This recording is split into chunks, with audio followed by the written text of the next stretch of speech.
Bien, pues vamos ahora a tener este tiempo para estudiar el Catecismo Mayor, ¿no? Como venimos haciendo, continuando también con el orden que llevábamos.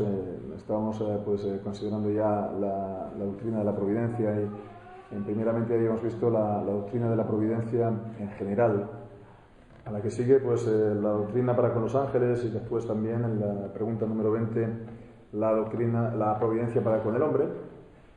Y bien, pues la que nos toca para considerar hoy es la doctrina, la pregunta número 19, que tiene que ver entonces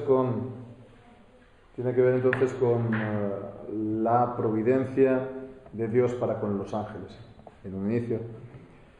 Entonces, esta es la pregunta número 19, vamos a leerla y también juntamente con la respuesta. Dice: ¿cuál es la providencia de Dios para con los ángeles? Dice: Dios, por su providencia, permitió que algunos de los ángeles voluntaria e irremediablemente cayeran en pecado y condenación, imitando y ordenando esto y todos sus pecados para su propia gloria, estableciendo a los demás en la santidad y en la felicidad, y empleándolos a todos según le place en la administración de su poder, misericordia y justicia. Hasta aquí. Bien, pues vamos a estar considerando este tema de la providencia de Dios para con los ángeles, cómo el Señor los creó y pues cómo aconteció con ellos, ¿no?, después de su creación. Entonces vemos que aquí hay esta referencia a los ángeles.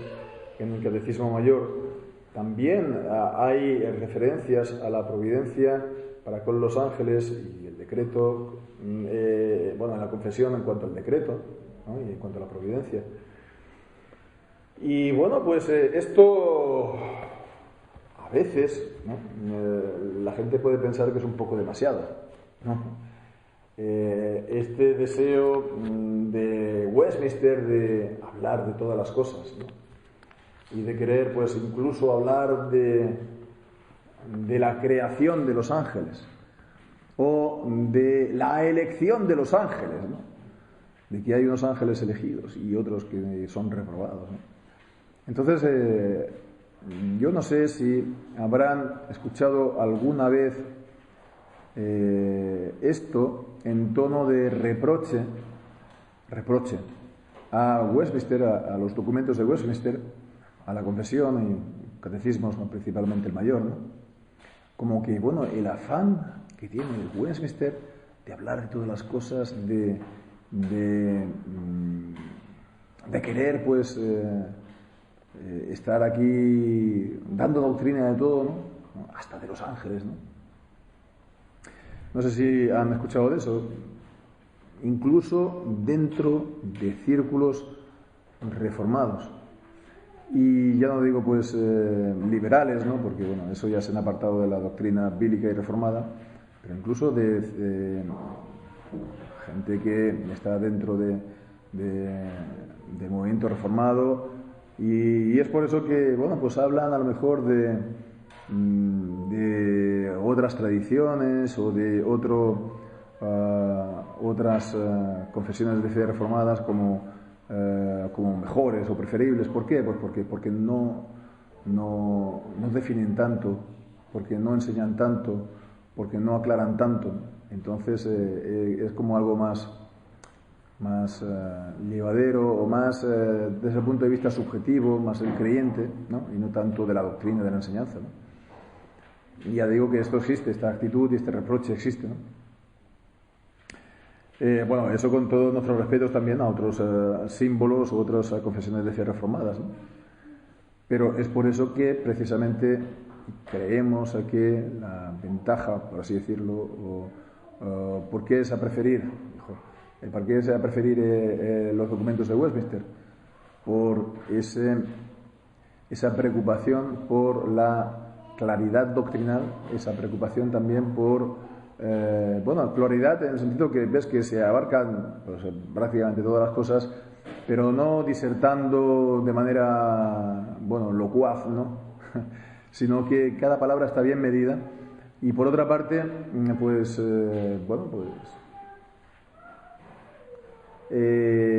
sí, pues que por eso es a preferir precisamente el documento de Westminster, ¿no? Por esa exhaustividad y al mismo tiempo, ¿no?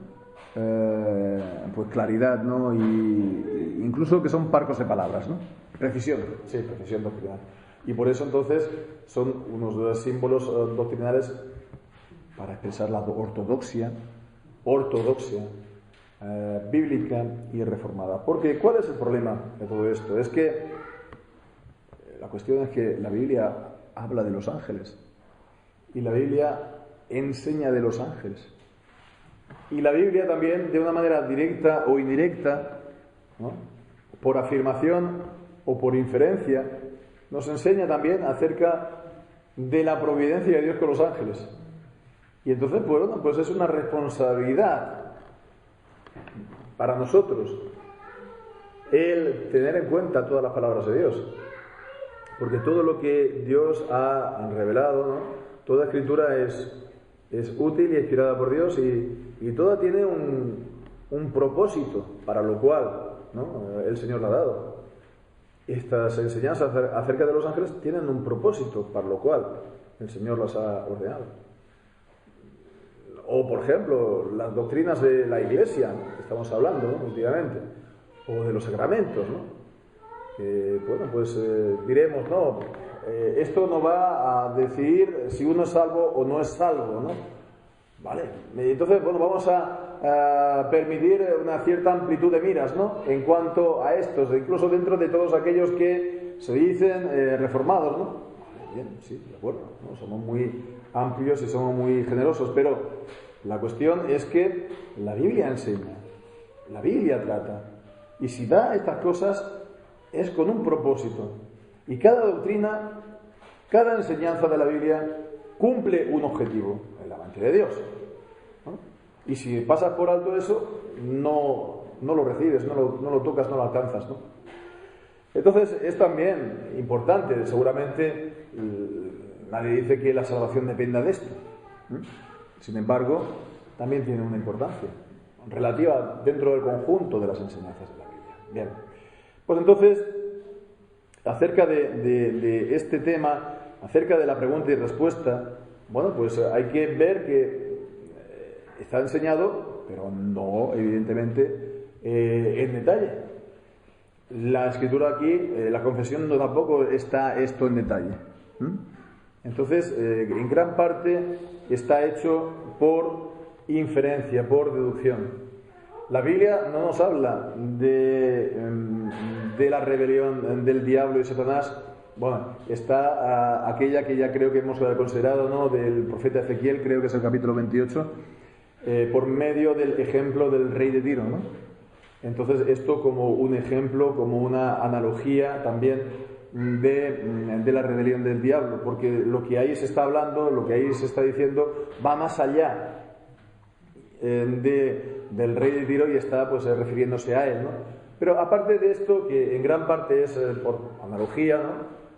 Pues entonces no hay gran cosa que nos diga la escritura. Entonces debemos de proceder por inferencia, de la misma manera que inferimos pues tantas otras cosas de la Biblia, ¿no? Por ejemplo el bautismo de infantes, ¿no? Pero también el bautismo de infante a partir de los datos bíblicos, de manera que concluimos de que es la enseñanza bíblica. O guardar el domingo como día del Señor, es por inferencia también a partir de los datos bíblicos, ¿no? Y tanta serie de cosas, ¿no? Que damos por sentado, incluso la doctrina de la Trinidad, ¿no? Por inferencia a partir de los datos bíblicos, ¿no? Entonces, si se critica este método, por ejemplo, para el bautismo de infantes, se tiene que tener en cuenta que eso puede llegar a invalidar también el observar el domingo como día del Señor. Y también la formulación de la doctrina de la Trinidad y tantas otras cosas, ¿no? Pero bueno, la cuestión es que a lo que vamos es que en gran parte es por inferencia. La Escritura evidentemente nos habla de la existencia de espíritus malignos, espíritus impuros, ¿no? Lo vemos esto continuamente, pues estamos viendo el Evangelio de Marcos, ¿no? Continuamente, en los exorcismos de Jesús, Nos habla también de la existencia del diablo, nos habla de la existencia de Satán, de Satanás. Esto incluso en el Antiguo Testamento. Satán en Job capítulo 1, capítulo 2. De manera también pues figurada, alegórica, en los capítulos finales de Job. El Leviatán y también pues Behemoth. Entonces nos habla de estos espíritus inmundos, impuros, malignos. Entonces, de la existencia de ellos, en gran parte por deducción, deducimos que hubo una rebelión. ¿Por qué?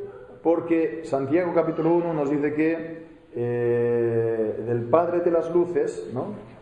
Pues todo don, toda buena dádiva, todo don perfecto procede del Padre de las luces, en quien no hay variación ni sombra de movimiento. Entonces, de la misma manera que Dios hizo al hombre bueno, en gran manera, aunque sujeto a cambio, Dios también entonces hizo a los ángeles buenos, porque como creación de Dios solamente podían ser buenos, porque Dios no puede crear nada malo, ¿no? Lo único que no le dieron a estos ángeles lo hizo bueno, pero sujeto a cambio, no en un estado permanente y para siempre de bondad, ¿no? Sino que podría cambiar, exactamente como el hombre. Entonces vemos aquí por inferencia, por comparación también con la creación del hombre, pues se llega a esto, pero fijémonos como también a partir de ahí podemos ver más que si lo comparamos con la caída de los hombres y los efectos de la caída de los hombres, pues se ven unas grandes diferencias. ¿Por qué? Pues porque los hombres, Romanos 5, por ejemplo, nos está hablando de la caída de Adán y nos dice que por el pecado de uno la muerte entró a todos los hombres. Y Satán pues fue el primero de los ángeles en rebelarse y en su rebelión le siguieron otros espíritus. Entonces fue una rebelión personal. La caída de uno no fue automáticamente la caída de todos, como en el hombre. La caída de los espíritus de los ángeles fue en gran parte por el ejemplo, mientras que en la rebelión de los hombres no es así. Sabemos todos quién decía que la propagación del pecado entre los hombres es por ejemplo, por motivo del ejemplo, ¿no? En la historia del cristianismo o en la teología, ¿quién decía esto? ¿Quién fue esa persona? ¿No? Pelayo. Don Pelayo, es decir, Pelagio. Aquí está el nombre Pelayo, ¿no? Y el Pelayo es Pelagio. Entonces, Pelagio, el herético, el monje irlandés, ¿no? Pues decía eso mismo, pero en cuanto al pecado de los hombres, que el pecado de Adán solamente concernió a Adán, ¿no? Y entonces la propagación del pecado entre los hombres es cuestión de ejemplo. Entonces esto significa que siempre el pecado es una cosa personal. Evidentemente que el pecado es una cosa personal, pero no solamente una cosa personal, es una cosa también, la palabra racial es un poco, hoy en día te queda mal, ¿no? Pero del género humano, de la condición humana, de la naturaleza humana, hemos caído y hemos entonces caído del estado original en el que éramos inocentes, santos y justos, a un estado de condenación, ¿no? Sujetos a miserias, en condenación, pecadores, ¿no? Entonces, esa caída de uno no trajo consigo la caída de todos, ni la condenación de todos. Fue algo, por lo tanto, por el ejemplo. Eso también nos muestra otra cosa. El diablo, Satán, él se rebeló y también hubo esa rebelión de los que lo siguieron, ¿no? Pero Entonces esto, por la comparación también con los hombres, esto nos muestra que Dios no hizo ningún pacto con los ángeles, de igual manera que sí que lo hizo con el hombre, con Adán. Ya el mismo nombre Adán es un nombre genérico, ¿no? Hombre. Entonces hizo ese pacto con Adán, el hombre, en el paraíso, y en él estábamos todos representados, y su caída fue la caída de todos nosotros caímos en Adán. Sin embargo, esto no fue así con el diablo, ¿no? De lo que vemos aquí, bueno, pues cuando ha caído el hombre, entonces eso trae la condenación de todos, el género humano, de todos los hombres, ¿no?, representados por él. No es eso en los ángeles, no hay pacto, ¿no?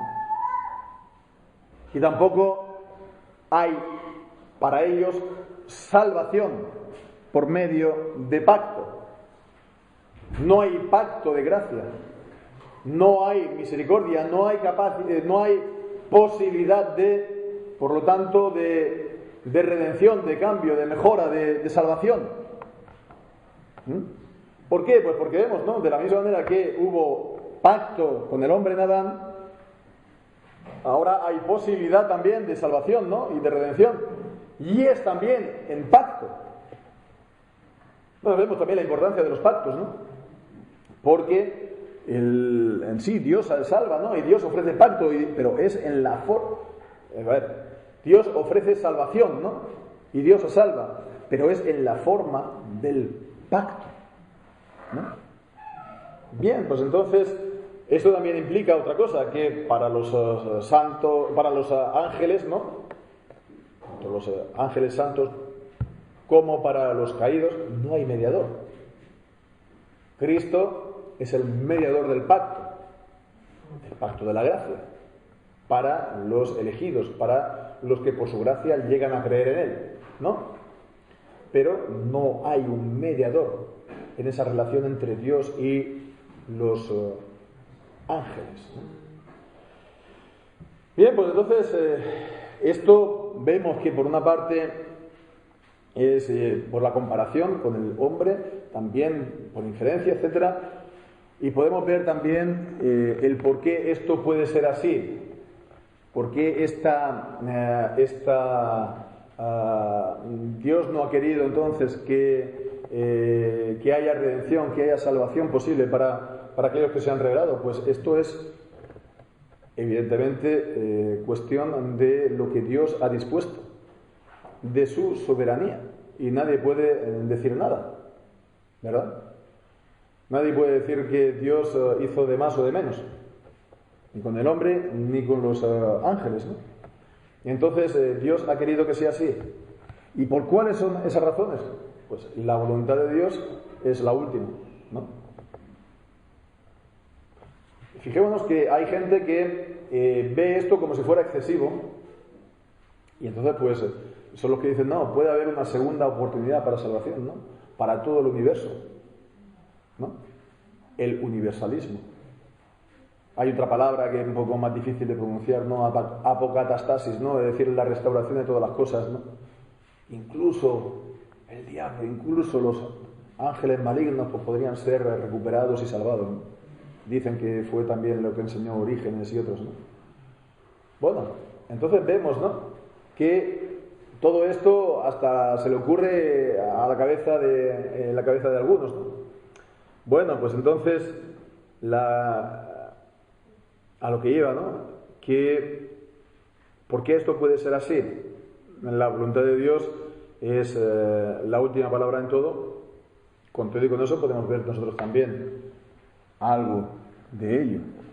¿En qué sentido? Los ángeles son más excelentes que los hombres, ya lo vimos también en su vida, ¿no?, más excelentes en conocimiento. Tienen un conocimiento, como son espíritus, pues más directo de Dios, ¿no? Y tenían pues mayor conocimiento, podríamos pensar también santidad, etcétera, ¿no?, como siervos de Dios, y sin embargo se rebelaron. Entonces la Escritura nos advierte en cuanto a los hombres del pecado en contra del conocimiento, ¿verdad? En la ley de Moisés se estipulaba el perdón, ¿no? Y había toda una serie de sacrificios, nos recuerda también la carta a los Hebreos del Nuevo Testamento, por los pecados de ignorancia del pueblo. Pero el pecar, ¿verdad?, en contra de Dios, con un conocimiento claro y directo, pues es un pecado mucho más grave y mucho más agravado que un pecado de ignorancia. Por lo tanto, en este sentido también podemos ver la justicia de lo que Dios ha hecho y la razón del por qué Dios ha hecho todo esto. La rebelión, por lo tanto, de Satanás y de los ángeles que lo siguieron fue un pecado horrible, ¿no? Horrible. Y esto entonces se corresponde con todo lo demás, con lo horrible de su estado actual, ¿no? Pensemos el incidente que también consideramos en su día de Marcos, ¿no? Cuando está la piara de los cerdos y la legión de espíritus inmundos que estaban pues en la piara, ¿no? Y entonces rogaron que no los dejaran ir al abismo, ¿no? Entonces también cuando estuvo el endemoniado gadareno y también rogó a Jesús que no lo atormentara antes de tiempo. Entonces es un horrible estado el de estos ángeles caídos, ¿no? Pero al mismo tiempo también sus acciones son horribles. Son la maldad. Es la maldad, es el ejemplo, es la muestra del mal, ¿no? Así pues, esto nos ayuda, ¿no?, a sentar la base, se puede decir, ¿no?, a completar lo que aquí se nos dice, y es lo que vamos a ver ahora, pues a continuación, poquito a poco, cuando dice que Dios, por su providencia, dice, primeramente, permitió que algunos de los ángeles voluntaria e irremediablemente cayeran en pecado y en condenación. Entonces, bueno, una de las cuestiones de teología es la relación de Dios con el primer pecado. El primer pecado de los hombres, bueno, es que antes del primer pecado de los hombres está el pecado de los ángeles, porque el pecado de los hombres fue por tentador. Y esto es otra de las diferencias entre el pecado de los ángeles y el pecado de los hombres. El pecado de los ángeles fue sin tentador, ¿no? Mientras por la corrupción de su propia naturaleza. Bueno, pues entonces, ¿qué era? Pues también, entonces, sujeta a cambio, ¿no? Entonces, antes del pecado de los hombres vino el pecado de los ángeles. Entonces, bueno, ¿cuál fue la relación del pecado de Dios con el primer pecado? Dios lo ordenó, Dios lo ejecutó. Evidentemente no podemos pensar que Dios lo haya ejecutado, porque Dios es el Padre de las luces, ¿no? Y de Él recibimos toda cosa buena. Evidentemente no se puede esto ni siquiera sugerir ni pensar. Entonces, bueno, Dios es soberano. Dios es soberano, y entonces, en el sentido de su soberanía, este pecado fue incluido y fue, por lo tanto, también, pues, ha servido, por lo tanto, para los propósitos de Dios, ¿sí? Pero, en otro sentido, pues aquí está hablando, diciendo que, leo otra vez, que Dios por su providencia permitió que algunos ángeles voluntaria e irremediablemente cayeran en pecado y en condenación. Entonces, vemos, está hablando de permitir. Permitir es, bueno, no hacerlo uno directamente y no impedir que otros lo hagan, ¿no? Al mismo tiempo hay un aspecto de la voluntad, ¿no?, porque lo dejas hacer, pero por otro lado hay otro aspecto de que no es tu voluntad, lo dejas que esto ocurra, ¿no? Es como el laissez-faire, ¿no? Entonces, dejar hacer. Permitió entonces que hubiera esa rebelión de los ángeles, voluntaria, como hemos dicho, con todo su conocimiento, contra la luz y la excelencia de su naturaleza.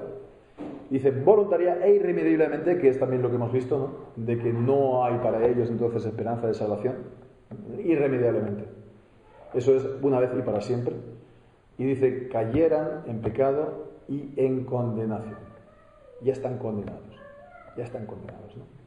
Entonces, bueno, podemos mirar ahora los textos que nos dice aquí el catecismo en este punto.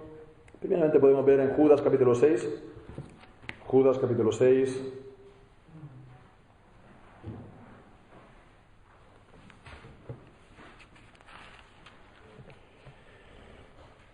Y a los ángeles que no guardaron su estado original, sino que dejaron su habitación, los ha guardado bajo oscuridad en prisiones eternas hasta el juicio del gran día.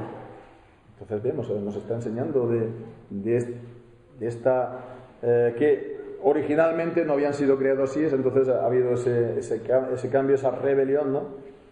Y entonces están ellos, los que lo hicieron, en oscuridad, bajo oscuridad, en prisiones eternas, hasta el juicio del día. Están en condenación. También, pues leemos en Segunda de Pedro 2:4, Segunda de Pedro y Judas son dos cartas que casi se han de ver juntamente, sobre todo los capítulos 2 y 3 de Segunda de Pedro. Entonces ahí leemos: porque si Dios no perdonó a los ángeles que pecaron, sino que habiéndolos arrojado al infierno con cadenas de oscuridad, los entregó a ser reservados para juicio. También podemos ver en Hebreos capítulo 2 y versículo 16, dice: porque ciertamente no tomó a los ángeles, sino que tomó a la simiente de Abraham.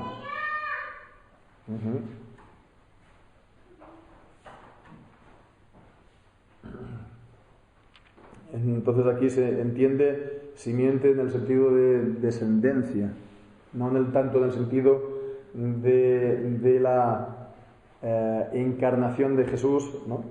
Sino que que rescató entonces a la simiente de Abraham, a los descendientes de Abraham, a los hombres, ¿no?, elegidos, y que no lo hizo así con los ángeles, ¿no? Hay otra manera de entender este texto, que es en el sentido también como está traducido aquí, ¿no?, de la encarnación, de que Cristo no se lo encarnó entre los ángeles, ¿no?, sino entre los hombres.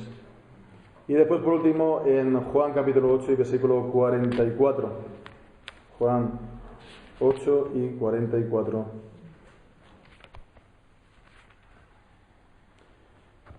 Vosotros sois de vuestro padre el diablo, y los deseos de vuestro padre queréis hacer. Él ha sido homicida desde el principio y no permaneció en la verdad, porque no hay verdad en él. Cuando habla mentira, de lo suyo habla, porque es mentiroso y padre de mentira. Entonces nos vuelve a confirmar esto acerca del diablo, de esa rebelión. No permaneció en la verdad, no, se rebelaron, pecaron. Entonces esto es en primer lugar, ¿no?, acerca de ello, que lo permitió, y después dice: lo limitó y lo ordenó. Lo limitó y lo ordenó esto para su propia gloria. Y aquí vemos el elemento de su soberanía, de cómo Él lo ha incluido esto también en el decreto para ser glorificado. En parte, o sobre todo, porque a través de esto vino, todo el desarrollo de la salvación de los hombres, de la salvación de los escogidos, y previamente la caída de ellos. Entonces, el Señor lo limitó. Limitó esa caída de los ángeles, y también lo ordenó, lo limitó esto y sus efectos, ¿no? Entonces el poder destructivo del pecado, el poder destructivo de esta rebelión, pues lo limitó. Puede llegar a ser como una inmensa bomba atómica, ¿no? Y se puede haber quedado a lo mejor como la de Beirut el otro día, ¿no?, u otra gran explosión, ¿no? Pero limitado por el poder de Dios. Es como lo que hemos cantado en el Salmo 104, en esta también narrativa en los Salmos de la creación, ¿no?, que dijo a las aguas del mar, ¿no?, hasta aquí no pasarás, ¿no? Le puso un límite a las aguas que no pasarán, que no traspasarán.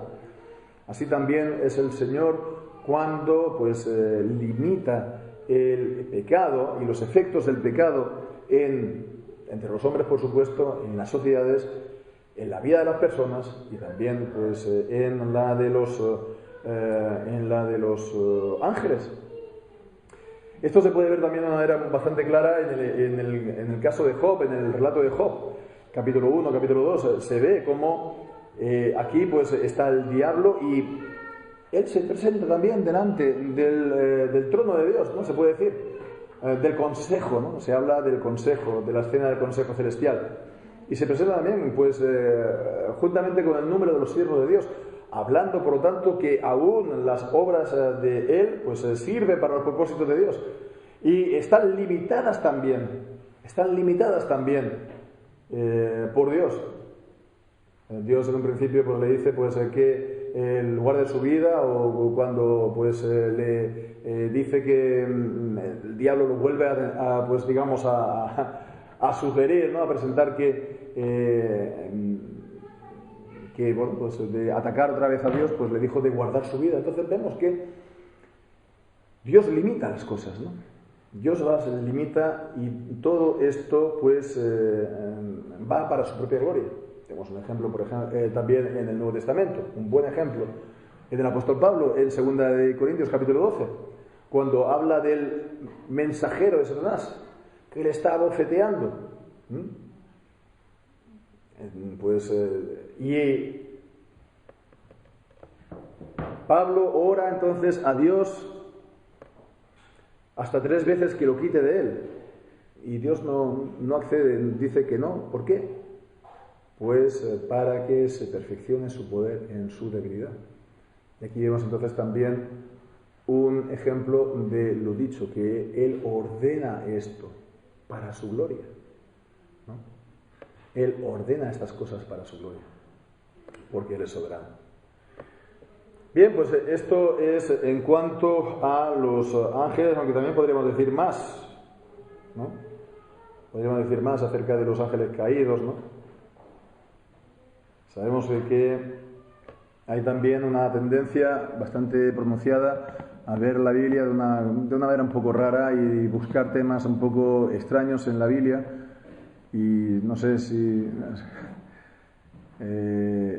lo que dicen acerca de los Nefilim de Génesis 4, es decir, aquellos que podemos leer ahí, ¿no? En Génesis 4, cuando dice que los hijos de Dios pues se unieron o se juntaron con las hijas de los hombres, y entonces nacieron los que serían gigantes y gente de renombre en la antigüedad. Entonces sabemos que una de las opiniones, ¿no?, que hay acerca de esto es que se trata de ángeles, ¿no? Una cuestión bastante absurda, ¿no?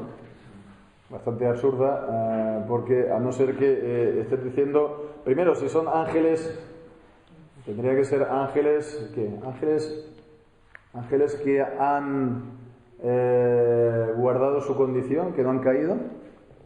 No tiene sentido. Tiene que ser, por lo tanto, con demonios.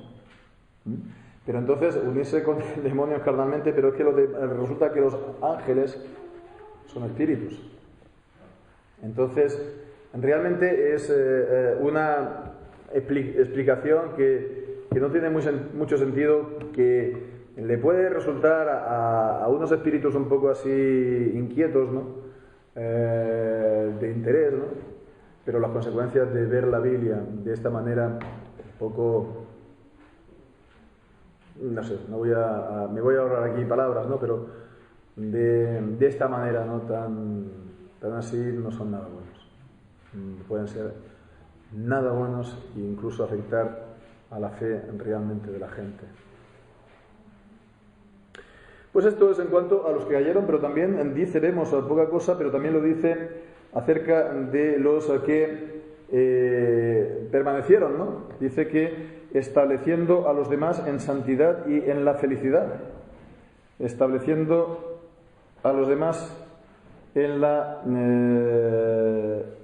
santidad de la fidelidad. Pero bueno, antes lo que sí que podemos ver son los textos que hemos dicho acerca de la limitación y de la ordenación del pecado de ellos y de todos. Primeramente en Job, capítulo 1 y versículo 12. Job 1:12.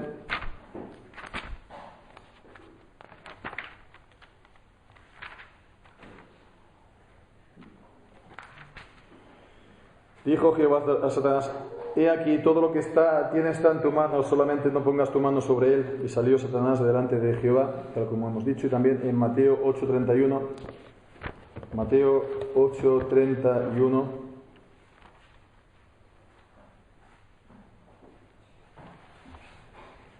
Y ahí leemos, y los demonios le rogaron diciendo, si nos echas fuera, permítenos ir a aquella piara de cerdos. Entonces vemos que Dios tiene el control, Dios tiene la ordenación, la limitación de todas estas acciones, etc.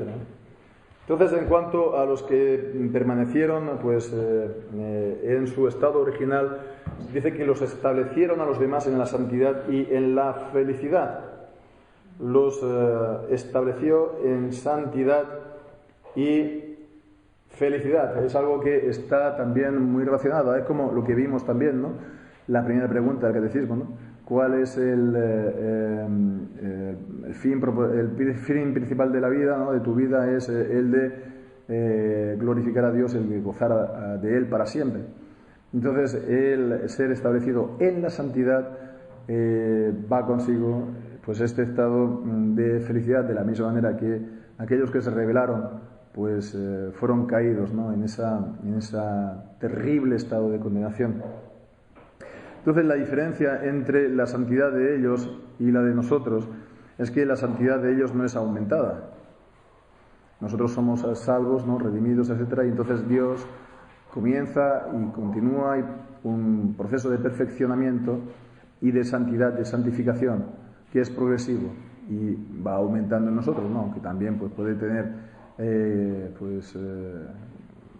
subidas y bajadas y tiene que haber también problemas, pero la santidad y santificación de los hombres se difiere en esto de la de los ángeles. La nuestra aumenta, la de ellos es estable, ellos han sido establecidos en ellas. Entonces ellos son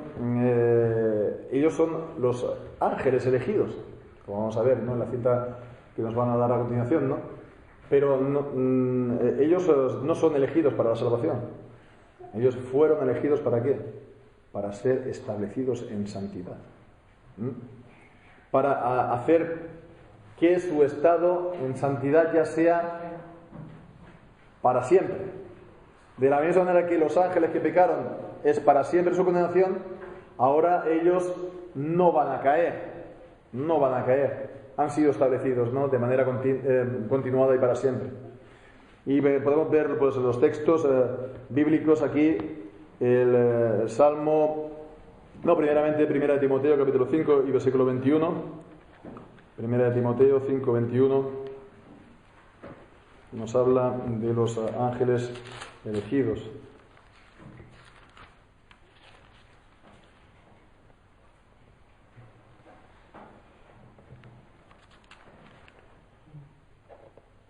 Te requiero delante de Dios y del Señor Jesucristo y de sus ángeles escogidos, que guardes estas cosas sin prejuicios, no haciendo nada con parcialidad.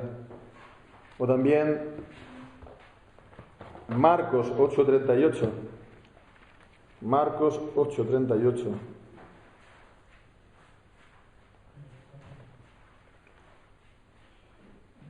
Porque el que se avergüenza de mí y de mis palabras en esta generación adúltera y pecadora, el Hijo del Hombre se avergonzará también de él cuando venga en la gloria con sus santos ángeles. Aquí habla de santos ángeles. O también, pues, vemos en Hebreos 12:22. Hebreos 12:22. Cuando dice, más os habéis acercado al monte de Sión, a la ciudad del Dios vivo, la Jerusalén celestial y a la compañía de muchos millares de ángeles que están en el cielo, los santos ángeles adorando al Señor. Entonces vemos, ¿no? Todo esto. ¿Cuál entonces es para nosotros, ya para concluir, ¿no? Al final, esta utilidad para nosotros, ¿no? Decíamos, el organizar todo esto, el expresarlo, ¿no? De una manera ordenada e intentando que sea claro y con pocas palabras, la enseñanza también acerca de los ángeles, pues ¿qué tiene para nosotros de beneficio? Pues pensemos, ¿no? Ya digo, esto también nos puede ayudar, ¿no? A ver acerca de nuestra salvación en comparación, ¿no? en lo que tiene pues en común y también en las diferencias, ¿no? Hay una cosa, hemos visto las diferencias, pero también hay una cosa que es en común. No sé si nos hemos dado cuenta, porque de la misma manera que los ángeles que son reprobados es definitivo, y los ángeles que son escogidos, su estado es definitivo, los elegidos para vida eterna, su estado también es irreversible. Irreversible en el sentido de que no está sujeto a caída, porque Dios los guarda, porque Dios les da el don de la perseverancia, porque Dios le permite. Entonces vemos que hay también entonces aquí una gran cosa. Claro, si quieres dejar pasar esto, pues lo puedes dejar pasar, pero realmente es algo también importante y que tiene también su importancia, digo, para el consuelo, el fortalecimiento de la fe de los creyentes. También vemos que, aunque la Biblia pues habla de los espíritus de Dios, los buenos, los santos, estos están al servicio de los herederos de la salvación, ¿no? En Hebreos capítulo 1 se nos dice. Entonces vemos, son siervos enviados para nuestro bien, para guardarnos en todos nuestros caminos, para protegernos, incluso también físicamente, de infinidad de peligros que ni siquiera vemos. Entonces, si habla de ellos, no se nos dice mucha más cosa. ¿Por qué? Porque fijémonos la grandeza del amor y del cuidado de Dios, y ha puesto a esta multitud de ángeles, ¿no?, para cuidarnos a nosotros. No lo vemos, pero el Señor nos cuida por medio de ellos, a nosotros y a la Iglesia también. Más cosas. También nos dice que cuando damos culto a Dios, cuando adoramos a Dios, hay pues un compañerismo, se puede decir una comunión con ellos, porque ellos también están dando culto a Dios en los cielos. En Hebreos capítulo 12, ¿no?, lo hemos leído, que nos acercamos a la compañía de los millares de ángeles que están alabando al Señor en los cielos. Este culto que hacemos nosotros a Dios es algo trascendente también, ¿no? Es algo trascendente, no es solamente aquí en la tierra, por lo cual también la indicación del apóstol en 1 Corintios capítulo 11, de que las mujeres tienen que cubrir la cabeza como señal de autoridad por causa de los ángeles, tiene su sentido. Tiene su sentido. Y el no hacerlo también trae consecuencias. Si no hay esta señal visible, dirá, no, es que es una señal visible. Sí, es una señal visible, pero ¿para qué? Para recordarnos esto. Y al no recordarnos esto, porque no lo tenemos visible, se nos olvida y ya actuamos de manera contraria. Y viendo la extensión, el desarrollo del feminismo en el tiempo actual en las iglesias reformadas, hemos de preguntarnos si no será también en parte debido a esto. Sí, por supuesto, es el discurso contemporáneo, ¿verdad?, que está omnipresente por todas partes, desde la escuela hasta el albergue de ancianos y más allá, ¿no? De acuerdo, pero estas señales, estas diques que nos pone Dios, ¿no?, pues también cumplen su función para nosotros, sobre todo si lo estamos haciendo en el culto a Dios. Y las cosas que se hacen en el culto a Dios tienen una importancia trascendental. Dice un antiguo, no voy a decir proverbio, pero sí máxima, es que la ley de la oración es la ley de la fe. Tal como se da el culto a Dios, al final esto te va a influir en todas las cosas y también en tu fe. Así pues, todo lo que se hace en el culto a Dios tiene una trascendencia,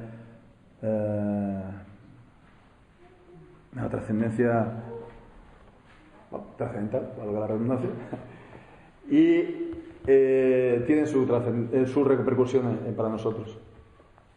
Entonces, no hay que ocultarlos, estas cosas, ¿no? Tampoco hay que sobredimensionarlo, como leemos en Colosenses, ¿no?, en capítulo 2, de aquellos que dan culto a los ángeles, ¿no? quieren ir más allá de lo que está dicho, entonces pues están aquí dándoles nombres a unos y a otros, y mucho de lo del discurso de la llamada guerra espiritual también va en este sentido, de especular, ¿no?, acerca de los ángeles, tanto buenos como malos, ¿no?, que están en la lavadora o que están aquí y allá, ¿no? Lo ves por todas partes. Y bueno, pues sí, de acuerdo que la acción de los ángeles malignos es una realidad, pero atención, porque el diablo resulta que él nos excede en conocimiento. Y cuando hacemos mucha atención también a este tema de su acción presente, ¿no?, en el plan de las guerra espiritual, nos puede llevar esto a engañar, nos puede llevar a esto a obsesionarnos, nos puede llevar a esto a que sea algo en lo que caigamos y ya no salgamos. Pensemos en la quema de las brujas en las colonias americanas, en Salem.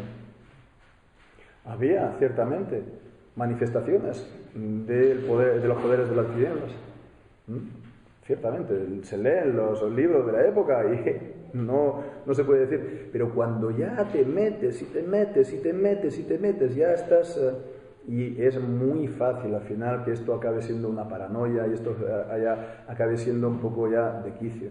Entonces no somos llamados nosotros a esto, a una confrontación cuerpo a cuerpo, ¿no?, en este sentido con los diablos, sino a anunciar la palabra, a leer la palabra, a orar. Todas las cosas son santificadas por la palabra de Dios y la oración, tal como nos dice la palabra en 1 Timoteo. Hemos de predicar la palabra, hemos de orarla y, bueno, pues en la medida que se hace.